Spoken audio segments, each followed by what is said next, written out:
Hello and welcome to Just Onside. We're shooting on Friday so we can enjoy the weekend. Well, I say enjoy the weekend. I'm not sure I'm going to enjoy the weekend because we've got Newcastle tomorrow.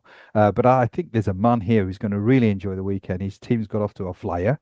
They're looking really good. OS first, how are you, sir?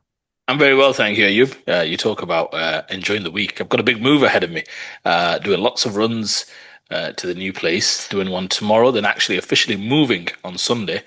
So I'll be watching the new place in a hotel, the big game, I should say, in the hotel. We've then got 10 days, probably or 7 days in between before we move to the new place. So actually, lots of trips, lots of hectic stuff happening. Hopefully, get to enjoy some football in between all of this chaos as well. But I'm doing good. Thank you for asking.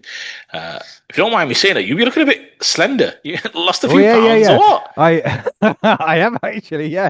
So glad you noticed. No, it's But quite after quite all the palpable. Yeah. yeah, after all the dental work, it's obviously restricted the amount of food that I sort of rammed down my throat. So for the last sort of 4 or 5 weeks, I've been I won't sort of say it's a diet that I've gone on, but it's an enforced diet, which has worked. The good lady's quite happy.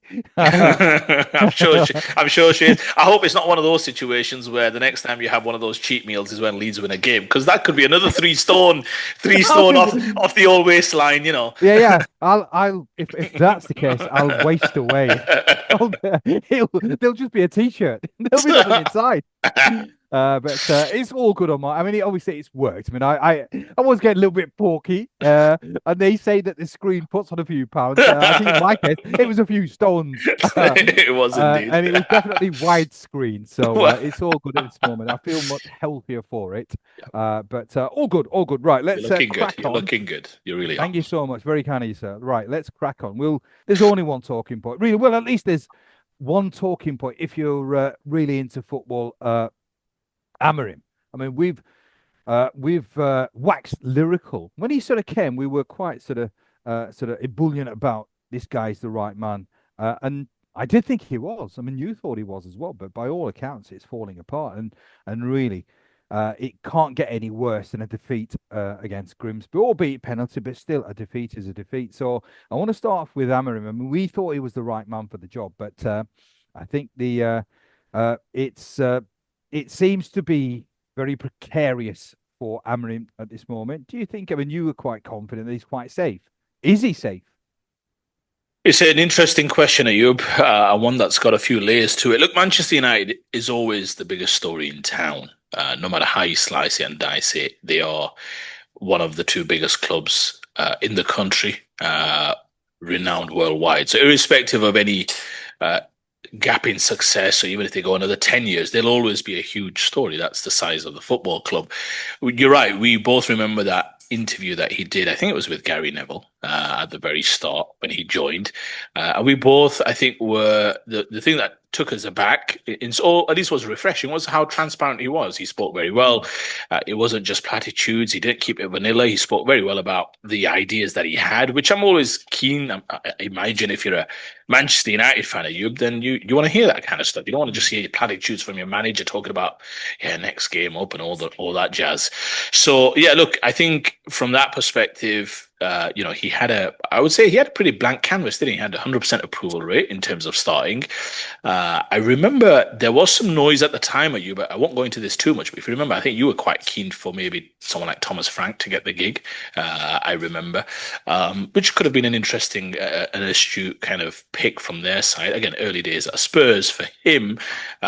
But I think in terms of coming back to Amorim Ayoub, it has been the story this week, hasn't it? I mean, losing to Grimsby in midweek, a League Two team, three divisions behind the Premiership, to lose that game in the manner that they did, and then the fallout to come out of it. I mean, it was quite the fallout, wasn't it? But I don't think it's exaggerated to say it's been quite a lot Mm. of stories and narratives and feedback coming out of it. There's some talk that he's going to be meeting with the hierarchy during the international break.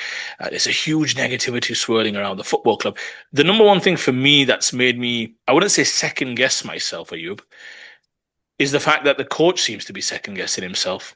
And when that starts to happen, that can be a very slippery slope. Now, I'm not a big fan of the opposite approach as well, where the coach is so stubborn and pig-headed, where he just feels as though no, my way is or the highway. Hmm. But there is a happy medium to be struck. I mean, to hear him speak, I think this morning or slash this afternoon, about how he's thought about times when he could quit the football club. There's times when he loves his players. There's times when he hates his players. And one of the things we said about him was he's perhaps a little too transparent. I'm okay with it. I'm Hmm. happy for coaches to have different personalities. They can't all be Artetas. They can't all be Guardiolas. You've got to have a different. You're gonna have different eccentricities and what have you. So I'm okay with a manager being himself, and giving the fans some insights and some kind of transparent outlook in how he sees things. But it feels as though if he's genuinely been thinking about perhaps quitting, if you remember, he spoke about it, I think, at the end of last season, didn't he? Where he said, look, it's not good enough for a football club. You can't change all the players. At Hmm. some point, it's got to be the manager. So he's very open about it. He said, Yeah. I'll walk.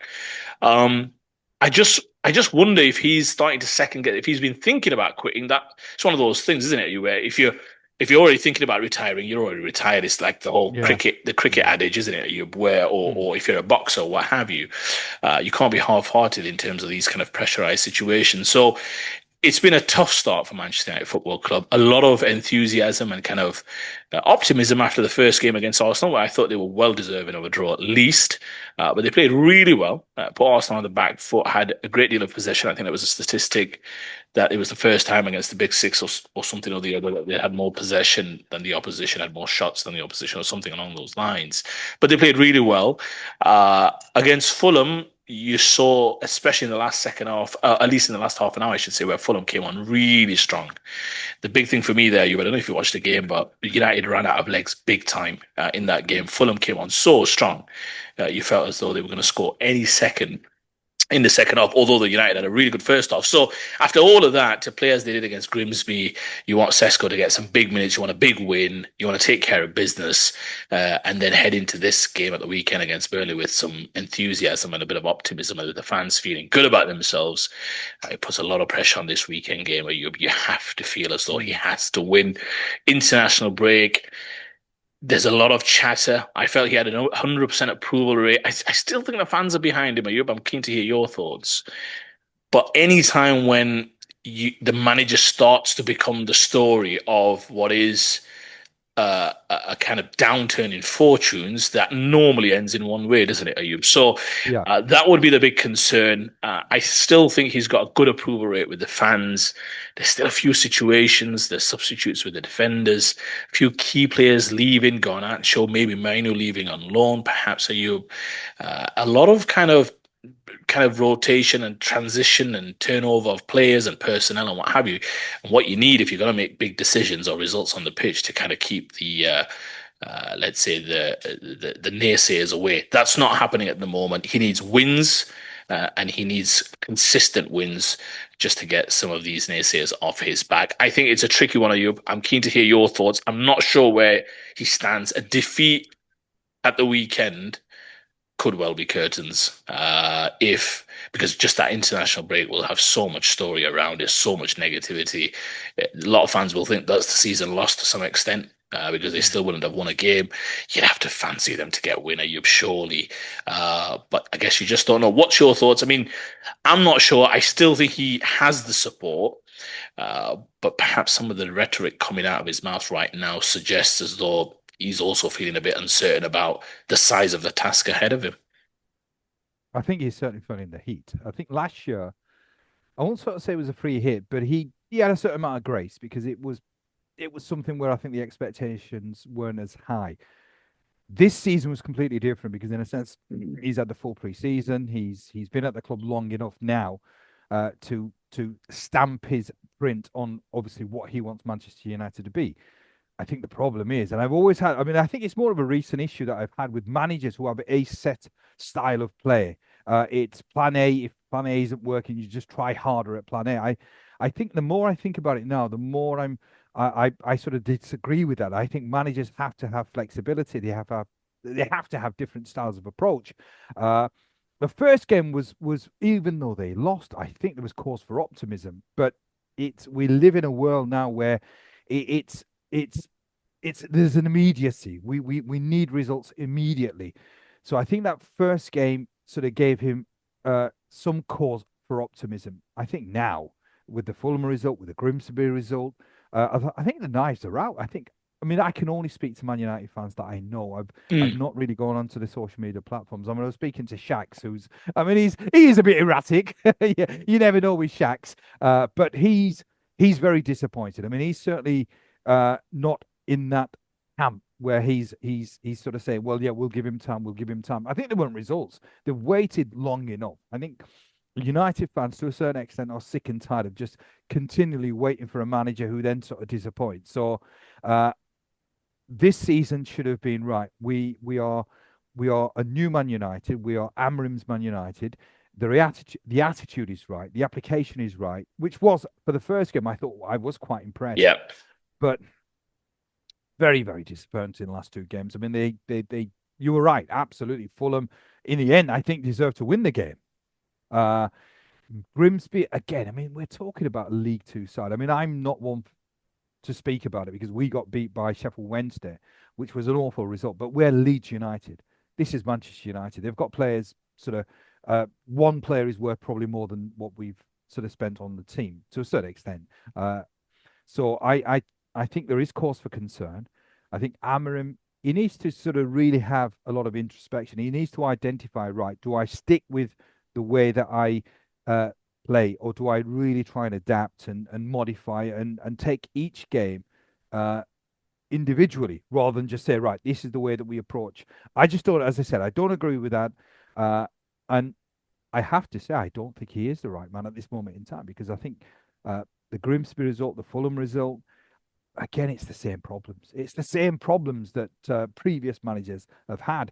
I mean, I've always said, I think the one thing that he should have done or should have looked to have done is to buy maybe three or four leaders that manage almost like the old days. You know, Stevie Bruce, Roy Keane, Vidic, Gary Neville. These guys sort of, you don't need to have a coach uh, on the pitch because you've got Mm. captains and leaders.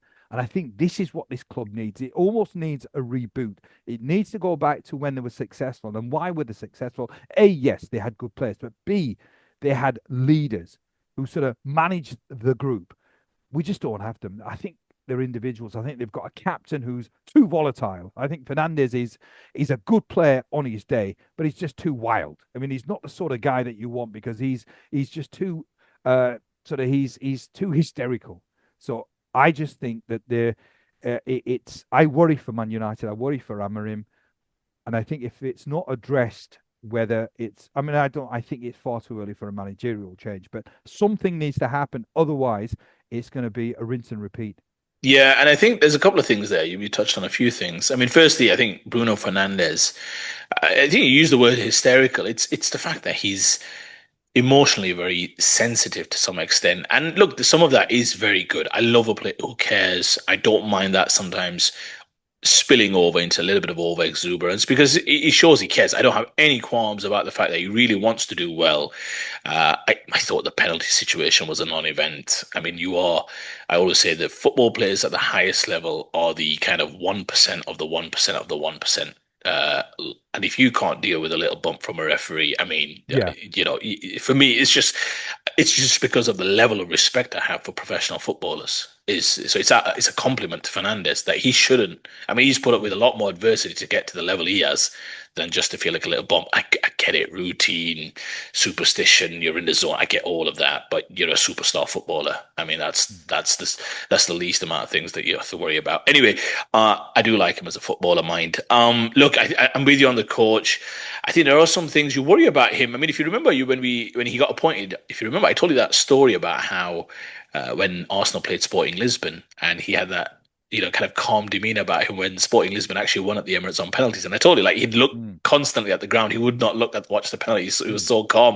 It was funny how that life has come around full circle because that was thrown in his face to somewhat by disgusted Yeah. fans who said Mm, you've got to be showing a bit more emotion and all the rest of it. Listen, I think that's him. That's his own routine. He can't influence the penalties at that stage. I've seen a lot of managers do something similar in games. So I'm not gonna mm, overreact to that. I like him. I like him as a reaction. I like him in his interviews. I like him in his press conference. He comes across as a thoroughly decent guy. I think mm, what he needs is probably a little bit of support. You spoke about some of the leaders there. There's that famous clip on the overlap where Carragher asks Scholes, who's the one player out of the past era that you'd inject into this Man United team. And obviously, Paul Scholes, without hesitation, said Roy Keane, without a shadow of a doubt. Um, Roy Keanes don't grow on trees, unfortunately. Mm. Now the challenge you have is, I think, is he needs a little bit of support. I think his staff, his people, this is a huge job, and it'd be a big job for somebody who's won stuff at the highest level, whether it's a Jose Mourinho, whether it's a Louis Van Gaal, or whoever it may be. You're talking about a coach, a young coach who's done okay in Portuguese league, but he needs a little bit of support. It's one of those situations where sometimes it gets a little too big, and you just need a good network of people around you just to settle you down. So it's a big. It's a big situation, pressurized situation. The thing is, Ayub, if you get rid of him, who else? I mean, you can't keep. I mean, this just feels like just throw enough at it and so hope someone sticks type approach right now. You've got to at some point back the guy and say, look, through thick and thin, we feel like he's the right man. You've got to see it at home. So yeah, I think it's a huge game. I mean, game week 3, it shouldn't be that way. It's a bigger game than I would argue the game that we're going to speak about at Anfield to some extent because it's early and things can go a lot of twists and turns to come. But for the sake of Ruben Amorim, for his kind of chances of success at Manchester United, not just to stay in the job, but you get the feeling that if they don't win at the weekend, a greater percentage of fans will start to feel as though he's starting to lose either the dressing room or the squad are not listening to him or can't get his message through because they should be being Mm. promoted clubs with the greatest of respect to yours truly as well. Yeah. Right. Well, in terms of United fans, I mean, obviously we've got a handful of United fans who tune in. Uh, we'd love to hear your comments as to what your thoughts are because it's a club that's been in crisis for a number of years, and if you're an older fan, you've obviously known the glory years, the Fergie years. So this must be even more painful because I think if you've known success, failure, a miserable failure at that, must be so painful. But let's talk about a team that is riding high at the moment, and they have been. I mean, I suppose. I mean, I always question the Arsenal in terms of what they've won and whether they've sort of really underachieved because they've not won the league. But in terms of consistency, they've been super consistent and they've had a cracking start. They had a good result against Man United, a thumping victory against my beloved Leeds, which really, I mean, that's it doesn't tell you too much, but Your words, not yeah. mine. But they've got a test on the weekend, and it really is. It's a mouth-watering tie. It is the tie of I'd almost go as far as sort of saying it's the tie that I look forward to. Arsenal. It used to be historically Arsenal Man United, but certainly not anymore. I think it is now Arsenal versus Liverpool. It's a juicy one just before the international break. So you've got probably 2 weeks, if depending on who wins, 2 weeks to stew about it if you've lost and gloat about it if you've won. So as a gooner, as an Arsenal fan, you must be really excited and can't wait.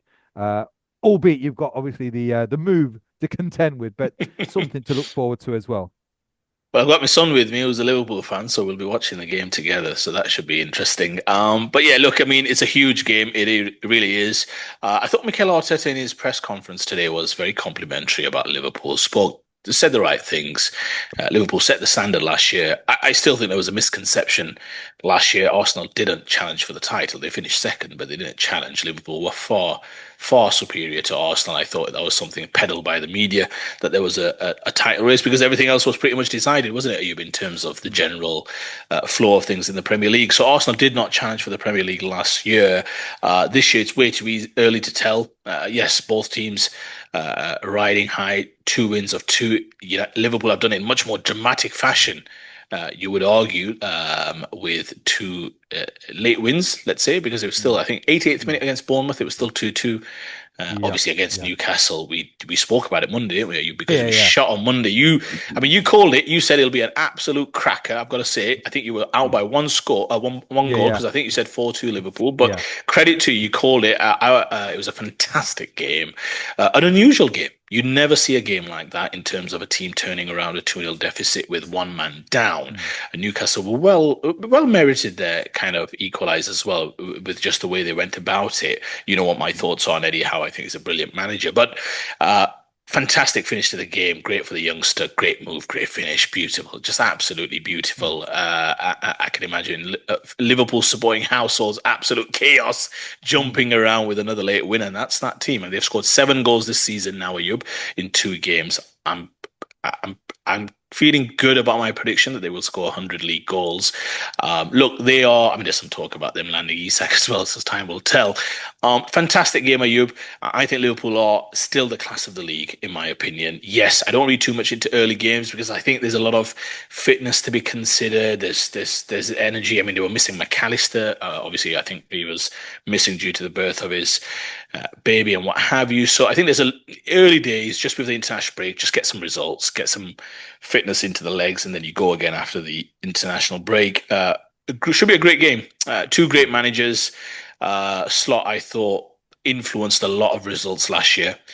You spoke about Amorim earlier. Slot, yes, he was dealt a much, much, much, much better hand. I'll say it again, a Mm. much better hand. But the way he influenced results last year, he won Liverpool some points with some in-game adjustments. Much to his credit, they've had a tough off-season for a number of reasons, and I think they're in the mood this year to really do it out of tribute for obviously Diogo Jota as well, but they've got some big reinforcements. They're finding ways to score. If you're going to score threes and fours, you're going to win a lot of football games, Mm. irrespective of what your defense looks like. And their defense looked shaky. They should have handled that much, much better in the second half. Yes, it's Newcastle. Yes, it's the Toon Army. The crowd's going ballistic under the lights. Funny things can happen, but Liverpool should have dealt with that much better. I thought Mm. they were really naive in terms of not widening the pitch, letting the ball do the work. You've got one man at this level. That should be Mm. easy, and for the Yeah. champions, that should have been much easier, irrespective of the opposition. They found a way to win though, and that's always a sign of champions, as you say. They're the favourites. I think they are the prohibitive favourites for the league as well. Arsenal still look a little short. I still maintain against Leeds. I thought they were fortunate. If you're going to get a goal from a set piece, that can always open up things. And they're a solid team. There's no two ways about it. I've always consistently said they're a very good team. I think they're the second best team in the league. I don't see any reason to change that. Anfield is the biggest test. You're right. They used to get slapped there week in, week out in years gone by. But this is a huge test. They're missing Saka. Odegaard may well play. I think Odegaard's a 50-50 call, but I think he might just make it. I think it's going to be Eze and Madueke on the other side. Eze probably playing on in a sense, the left wing. It'll be interesting to see how they cope. This is what you have to be about. No excuses. They're missing Saka, who's a fantastic footballer, but this is why you build a squad. You have to deal with things. You have to deal with injuries.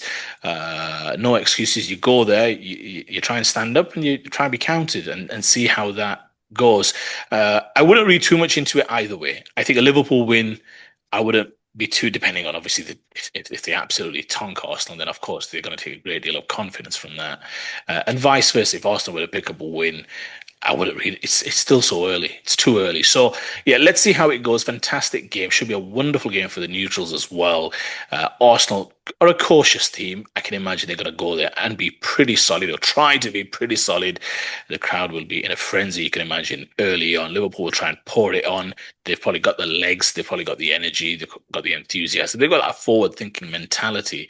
Arsenal will be looking to take the sting out of the game. So yeah, wonderful game. I'll share a prediction maybe afterwards, but what are your thoughts? So it should be a cracking affair with high quality players on both sides. Yeah, I'm looking forward to this. Is the Premier League at its best, or should be at its best? Two different styles of play, and that's always intriguing. I love that. I love that. You've got quite an expansive, open style from Liverpool, and a very sort of regimented, sort of meticulous, very well organised, well drilled Arsenal side, and it just always feels like I think Liverpool go out to win the game, whereas Arsenal. I think obviously the intention is to win the game, but it's almost right. We don't want to lose. But we've got just enough quality to maybe sort of sneak a goal, 2 goals here and there. So it's a great sort of matchup of styles. I think Arsenal will probably feel more confident because I think the way that they've started this season has been much more solid. I think Liverpool, in a sense, you can say, yeah, you can take confidence for the fact you've won games, but if you've won games at the dying embers of a game, it's in a sense there is a certain amount of good fortune attached to it. Now you can turn around and say, well, look, we just keep going, keep going, keep going. Arsenal have been I think, quite comprehensive. And against Man United, even though Man United did have quite a lot of play, it was very comfortable. I always thought it was reasonably comfortable. Now you can turn around and say, well, they didn't have the fortune. It was I think Cunha hit the post, but it just always seemed that they just what they were going to knock, but they just weren't going to be let in. Leeds were a complete. I mean, that was a complete. They're absolutely annihilated. And there are people. I mean, sort of saying that for the first 15, 20 minutes, we sort of made it hard. We didn't. It was just a matter of time. I mean, I never ever thought that we were going to get anything from the game. So I'm just not sure about the defense. I think Liverpool's defense worries me. I think Konate this season really does worry me. I mean, I'm a big fan of Konate, but I think his mind's been turned. I think maybe after the transfer window closes, it might be a different story if he's still there, because I think there was talk that he wanted to move. He was Mm. keen on a move, and maybe that's playing on his mind, because this is not the Konate. He looks a little bit skittish and jittery. Uh, the Wurtzer, it's I'm he is a great player. He's a good player, but I think he needs a little bit of time to settle in. So at the moment, he's still not showing the worth, and it will take a little bit of time. This is a big game. This is where every big player that you have needs to stand up and be counted. I'm not quite sure whether all the players that Liverpool have brought in are in that situation at this moment in time. They've got players who perhaps need a little bit of time to gel. Arsenal are a different kettle of fish altogether, because I think most of their players are seasoned campaigners. They're established. They've bought in Eze, who knows this league backwards. So it's not a case of he needs time to settle in. I think Yeah. he'll hit the ground running, and he's a brilliant signing. Brilliant signing. I mean, I've known about Eze since his QPR days, and I was one where I was absolutely desperate for Leeds to buy him. I mean, I think he was bought for about 10 million. And at the time, I knew that he was going to go on to bigger and better things, because he's got all the qualities that you need. So I think that's a wonderful signing. I would put Arsenal as favourites at this moment in time. I think they'll be difficult to break down. They've scored 7 goals, Liverpool. It's going to be difficult uh, to have as much freedom as they've had in games in the first 2 games. So it will be hard for them to score. They'll concede. They'll concede. I mean, they've scored. I mean, they've conceded already. I think they'll probably concede more goals. Now, if that's more goals, that's 3 goals. So if they're going to concede 3, I can't see them scoring 4. Honestly, that's the way that I feel. I know it's at Anfield, but I just don't see Liverpool having it as having it their own way at all against this Arsenal side. This is a machine that they're playing against. Albeit Arsenal aren't sort of, even though they scored 5 against us, it's not something that they normally do against the better side, score a lot of goals. But I think there's lots of opportunities against this Liverpool side. It's how Arteta approaches is his mindset. All right, we don't want to get beat. If that's the case, then really, I think that's not the way. I think this Liverpool side at the moment is there for the taking. Even though there are 2 games, 2 wins, they're there for the taking. And I hope, from a footballing point of view, Arteta goes for the jugular, because I think Liverpool are on the back foot.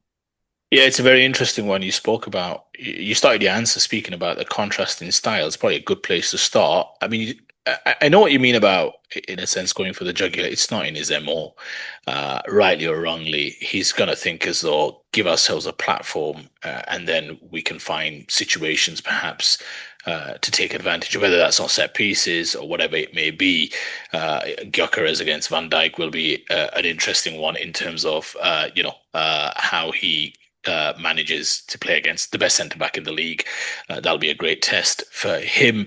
I just think it's one of those situations where, for Arsenal, Arteta spoke about how Liverpool are the champions and they are the favourites because they deserve that moniker, having won the title at Atlanta last year. And that's what I meant when I thought you spoke really well. I don't think it was just simply praising them. It's how I feel as well.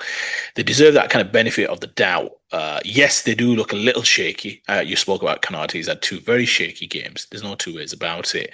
But these are still the champions. And when you are the Premier League title winners, we cut you some slack. And their clarity of thought when it comes to attacking, although in that second half they looked a little jittery, I just thought they took their foot off the gas thinking, well, we're 2-0 up against a team that's got a man less. Let's just see this out. And I think they just got a little complacent. I think that's all it was. You saw how Kirkers tried to approach the header from Guimaraes, and then even Canate too busy holding the player. It just not being Mm. decisive enough to go win the game as opposed to just trying to survive, let's say. Um, I just think from an Arsenal perspective, I think Eze will play. I think Eze starts. Not the fitness. There's no fitness issues because he played in the Community Shield, so I don't think there's any issues there. And I think he will start in the position normally occupied by Martinelli or Madueke, and I think Madueke will start on the Saka side. They'll want Odegaard to play. If he doesn't play, I think it'll be Marino, which will be quite a workman-like middle with Marino, Zubimendi, and Rice. I don't think there's a great deal of creativity, let's say, in the middle of the park. But I think Arsenal will go there to be solid. They'll be hoping to set themselves up. I think they've got a wonderful trio at the back in the two centre backs and the goalkeeper. I could make an argument they are the preeminent players in their positions. I give Van Dijk that moniker and maybe even Alisson, but Raya's right up there. I think most people would Mm. agree. So, Yeah. yeah, look, they need to go there. Like you said, stand up, be counted. They'll take a little bit of solace from last year. They were 2-0 down and still survived to get a draw, albeit the title was done and dusted by then. But I think it's a mouth-watering game. It's a huge test, and I always say if you want to win the big stuff, if you want to win the big trophies, you want to be part of that table at the top, dining on that big table with the big boys. These are the games that you want to go and really acquit yourself well. Now you can lose some of these games. Arsenal haven't lost, I think, one against the conventional big six, and I think in 22, 24 games or something. So it's a really long Mm. run Yeah. they've had without losing one of these. You can lose at Anfield, let's be very clear, but I think it's the manner in which you play. You can lose a bit of a hunding, and Liverpool might go away thinking we've got away with one there, but that team will see again in the second half of the season. So, fantastic game ahead. I'm going to go for a 2-2 draw, maybe more wishful thinking from my side. It's Anfield. I'm with you. I think there will be goals. Saka misses a big one, but again, no excuses. You've got to go. I think Eze plays. I think Eze plays big minutes. I don't think there's a fitness issue there. And you're right, he's a wonderfully silky player. So let's see how he makes his Arsenal bow. 2-2. How do you see it, Ayub? I think it's at 4 o'clock UK time, right? Or 4:30 UK time. So that's 4:30. yeah, so 4:30. 7:30 for us. How do you see it? It's I mean there's a pot. I mean it's I've got I'm almost sort of thinking it'll probably be 0-0. We're sort of talking about, I mean, I'm talking about sort of Liverpool obviously scoring plenty of goals and being defensively weak, which means that they're going to concede, uh, certainly. But my heart, obviously, I've got a soft spot for Liverpool, so I'm going to have to say a Liverpool win. But there's going to be goals. There're going to be goals, and I'm going to go for 3-2. Let's go 3-2 for Liverpool, obviously. Okay, good stuff. We're going to wrap up in a few minutes, Ayub, but I'm going to give you the final word. You've got about 3 minutes to talk about your beloved Leeds. Newcastle should be a huge game. Obviously, you've lost a couple now, one in the league, one in the League Cup. Bouncing out might not be a huge deal for you guys. You want to survive this season. I don't know if a League Cup run, yes, confidence is great, but I don't know if that really does you any justice.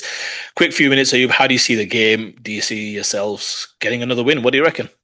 Well, I mean, I was watching that Liverpool game, and I was just, I mean, I shouldn't ever celebrate somebody getting injured, but as Gordon got sent off, there was a sort of small sort of celebratory cry, and then it was as the players were getting injured, I'm sort of thinking, yeah, and that's the way that we are. We are such a poor side that we have to sort of clamor to any sort of extra advantage that we can get to get some sort of result, and some sort of result is a draw at best. Very, very disappointed with the result that we got, and I'll tell you, I mean, why? I mean, you talked about, and often it's always said, all right, you can concentrate on the league. This is a side that I think needs all the confidence it can get. Losing against Sheffield Wednesday, I know it was a kid side. I mean, it was really, really embarrassing. Yeah. I think some of the new players are going to think, well, hang on, we couldn't even go toe to toe with children. So how the hell can we compete against Premier League players? So I think it's going to really sort of damage their confidence. I will be delighted with a draw. I think our recruiter has been absolutely awful. Clark is a rubbish manager, and I'll maintain that. I mean, I gave him credit the first game, but I think in games two and against Sheffield Wednesday, he's been absolutely horrific. He never ever is accountable. He'll always make excuses. Mm. So I'm worried. They've lost a few players in terms of injuries and suspension, so that gives an opportunity. But Newcastle are a good side. They've got good depth. They'll have too much for us. So, and again, I'm almost sort of thinking that if we lose at home, which we probably will do, the fans are going to get really, really toxic. There's already toxicity on across social media, mostly emanating from me, but it's not going to get easier for Fark. And I think, I mean, I'm not sure how many days we've got in this transfer window, but if we don't get 3 or 4 decent players, we are going to have a long season and an ugly season because Leeds fans are not the nicest when things are not going well. Yeah, I mean, yeah, you're a Leeds fan, so I get that. The thing is, no, I mean, you're right. Newcastle, it's a big one. I just wonder if there's going to be some. I don't believe in narratives. You play the games, and the best team wins. But I wonder if there's some kind of lingering effects of the Monday night endeavours that Newcastle put forth, especially in that second half. When you're a man less, that's hard enough at the highest level. When you're a man less against the champions, that's also very difficult. Credit to them, showed a great deal of fight and spirit, representative of the manager that they've got. Yeah, there'll be a few tired legs, but this is professional football at the highest level. They'll be fine. A huge game for Leeds. It just shows that, like you said, Premier League football, today there's a little bit of, let's say, anxiety, let's say, within the Leeds fraternity, but nothing that a home win against Newcastle can't fix. Now, you'll still maintain that there's still issues and all the rest of it, but in terms of the number one aim, you speak about KPIs, Premier League survival. If you get 2 wins out of 3, that's about as good as it's going to get, to be honest with you. So fantastic. Let's see how Leeds. I'm with you. If they get a draw, it's another point on the table, and they go again. So let's hope for a draw. You. Well, I'm praying for a draw. Yeah, that's it for us, really. It's I don't know. Whenever we talk about Leeds, I get depressed now. I mean, it was different. In fact, in the championship, I was depressed as well, even though we got 100 points. So Yeah. I'm a man who's got high expectations. But Just very quickly, you we didn't predict United Burnley. You've got to fancy United to win, surely. yeah. I mean, it just Burnley are very much like us. We're sort of sides that have sort of come up to the Premier League, and it's a tough league. We're punching above our weight. We've not really got the personnel. So United, albeit they're in a terrible sort of run of form, but it's going to be too much for Burnley. So I reckon 3-0, a comfortable 3-0. Yeah, I think so too. I shudder to think if that's not the case, but I think Oh yeah. I think they'll Yeah. I think they'll come through just okay. Absolutely right. So on that note, we'll call it a day. We'll enjoy our weekends. Hopefully, Leeds get a draw and Arsenal. Well, I mean, I'm subscribed You to Liverpool can't. as well. So yeah. So let's just hope for a cracking game. All right. So thanks as always for tuning in. Enjoy your weekend. See you soon. Ta-da.